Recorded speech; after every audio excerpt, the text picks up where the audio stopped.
Shield Hero Season 2 recap for Season 3.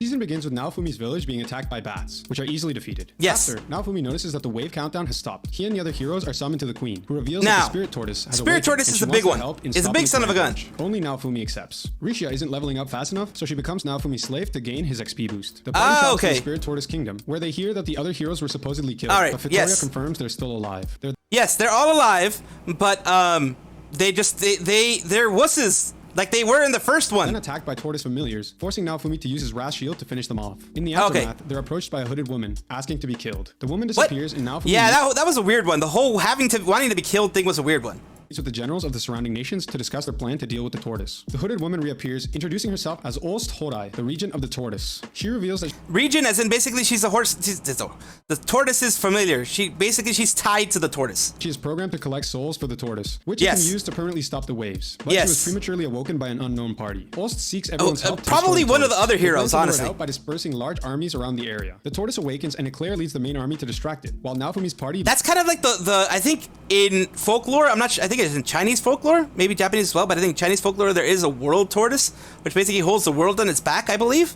I believe there's something like that. Lure away the incoming familiars. Olst freezes the familiars in place, allowing them to be easily defeated. They lure the tortoise into a canyon, but suffer heavy casualties. It's a freaking huge tortoise. Activate explosives, trapping it's a freaking huge tortoise. It then unleashes long-range attacks, which decimate the armies. Naofumi orders the second phase of the plan, unleashing a judgment attack on the tortoise's neck. Naofumi then pierces... Oh, nice. He had to pierce the neck. Through the neck, slicing the head off. However, Olst remains alive, meaning the tortoise is not dead. The next day, I think you have to hit its heart. Of the tortoise, discovering the ruins and a temple. The temple collapses, and Olst remembers that they need to destroy the tortoise's heart to kill it. Well, now you remembered after so many died. Three suspicious adventurers who are revealed to be Lark, Therese, and Glass. Lark reveals that they came to deal with the person who woke up the tortoise. They then go their separate ways. Naofumi's party reaches the heart. There's something that's going to be seen in the end. Behind everything, Kyo Ethnina, the wielder of the book weapon. The group destroys the heart, but Olst still doesn't disappear. She fully regains her memories and takes the party to the inner depths of the tortoise, where they encounter the real Kyo. The real Kyo or the real heart too. As it turns out, she's the physical manifestation of the tortoise itself. The tortoise revives and its core is shielded, meaning its head and heart must be destroyed again. The tortoise begins attacking the queen's army, but Victoria protects them. Meanwhile, Kyo reveals that he captured the other heroes using their weapons as an extra power source. Lark...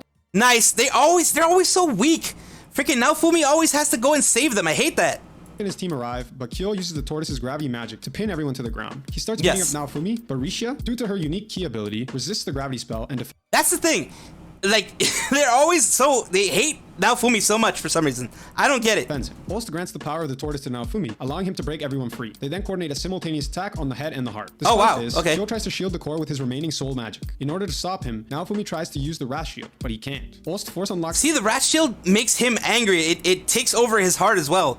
It kind of starts corrupting it, if I'm not mistaken. The Spirit Tortoise Heart Shield, and uses it to destroy the core, killing the tortoise. Kyo escapes to his world, and the dying Olst gives Naofumi and his party the ability to follow him. Naofumi, Rishia, and a de-aged Raphtalia wake up in a cell, discovering that their stats have been reset. Baby Raphtalia! They are trapped on an island with no way out. The three fight low-level monsters to gain XP, but they are caught by a high-level mob. They are rescued by Kizuna, who is the hunting hero of that world. Oh, she nice. tells them that she's been imprisoned in the Infinite Labyrinth for years, and that she's friends with Lark and Glass. She then shows the group a bug opening at the end of the labyrinth. Taking advantage of this, Naofumi unleashes a bioplant on the room, forcefully opening up the bug in the wall and letting them escape. They then fast travel to Kizuna's home country of Siku by using the dragon hourglass in the city they're in. That night, they attempt to sneak into the hourglass room, only for it to be a trap, forcing them to fight.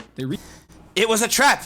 Admiral Akbar was right. It was a trap. Reach the hourglass and are confronted by Kyo's accomplice, Kazuki. They evade his troops and attempt to teleport, but Raphtalia is unaffected. Kyo's voice taunts Naofumi, inflicting maximum emotional damage. Of course, Naofumi demands Kizuna to return, but he doesn't want Raphtalia to be hurt, so of course he's gonna come back. Hourglass is locked. Naofumi then meets Ethnobalt, the wielder of the boat weapon, who is good for tracking people down. Boat weapon. Raphtalia, this is a whole different world, remember. There's that raccoon Raphtalia. Enemy territory, where Kazuki resides. Ethnobalt quickly and secretly teleports them there. Upon arriving, Naofumi randomly finds Philo, who was captured and abused by a slave. They that sucks. Rescue her during the night, finding that Philo has taken the form of a hummingbird. After, Kizuna learns that the hero was a cute Philo. And Naofumi starts to freak out when Raphtalia's stats disappear from his menu. Meanwhile, Raphtalia is thrown in a prison cell alongside Lark's group, who were trapped as well. Raphtalia then uses her illusionary magic to steal a talisman from a guard, giving Glass the power to let them escape. That's very nice. The sequel to rejoin the others. They then stumble across the crowd. Raphtalia has a lot of powers that you don't know until you start seeing it here. You start seeing a lot of her powers here. Ceremony of the new katana hero. Kazuki is about to claim the katana when suddenly it vanishes and reappears in Raphtalia's hands. She makes a break for it. While she's being chased, she realizes her slave crest is gone and she's an adult. She ends up in Oh, so the slave crest kept her young. That was messed up. In front of the temple of the Katana hero, where she is redressed. She faces down Kazuki, slicing his stomach with a special move that will kill him if he moves. Then her energy is drained just as a giant beast appears, but she is rescued by Naofumi. Kazuki Of course, moves and is killed. Because as it happens, Raphtalia is one of the few people who has plot armor. Green-haired woman then appears before Kyo, offering to eliminate their threats. Back at the hero camp, the party visits the blacksmith for gear upgrades when they are suddenly attacked by the green-haired Upgrades. woman. You always need your Kilomon. upgrades. She is You overwhelmed always and need your her sword upgrades. loses control, starting to absorb her. The party saves her and Kizuna interrogates her, learning she is Kyo's childhood friend. The next day, dear. as the party sets off to fight Kyo, the waves abruptly activate, teleporting the other heroes away from Naofumi and his party. Turns out Kyo managed to create his own waves. That man is insane. How does he create his own Kyo waves? reveals that he has resurrected Kazuki's body using the soul of the mirror hero, sending him to attack the dear. party. Naofumi and Rishia face Kyo while the rest deal with Kazuki. Kyo laughs and taunts Naofumi, allowing the Rash shield of to course. completely consume him. Naofumi attacks Rishia, but she manages to calm him down. He then uses the Spirit Tortoise shield combined with the mirror weapon to defeat Kyo. In the aftermath, Oh wow, Naofumi and his they used everything that they had. Everything they had at their power. Nice. party are teleported back to their world. Back in Melromark, Naofumi is rewarded for his efforts, and he learns that the other heroes managed to fend off the waves. The season ends with Naofumi's party paying respects to their friend, Ost. Now you should be up to speed with everything from season 2. That was painful. The whole Ost thing was very painful. I'm not gonna lie to you. I was like, dang, she died. Dang, man, dang. You know, it was pretty bad. But the season 3 is doing a pretty good job. Basically, the Spirit Tortoise thing is no longer an issue as they killed it all. The waves, they're waiting for the next big wave issue that's gonna pop up. The timer's being weird.